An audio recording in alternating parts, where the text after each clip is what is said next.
ధర్మ రక్షణ కొరకు మహావీరులెందరో మహారాష్ట్రలో పుట్టారు. చరిత్రకెక్కని వారు కూడా శౌర్య రసాన్ని ఉగ్గుపాలతో నింపుకున్నారు. ఇక చరిత్రకెక్కిన వారి గురించి చెప్పాల్సిన అవసరమే లేదు. ఆ ప్రాంతంలో అదొక చిన్న గ్రామం. యువకులు ఊరి బయట కబడ్డీ ఆడుతున్నారు. ఒక పక్షం ఓడిపోతున్నది. ఆటలో ఆ పక్షంలోని అందరూ బయటకెళ్లారు. ఒక బాలుడు మాత్రం మిగిలాడు.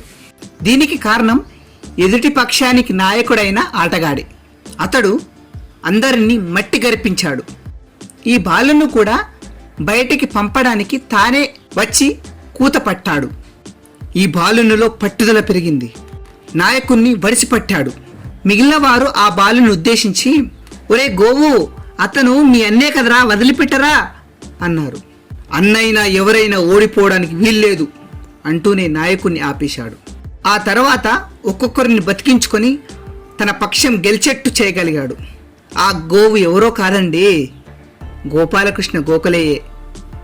పట్టుదల అంటే అది మరి.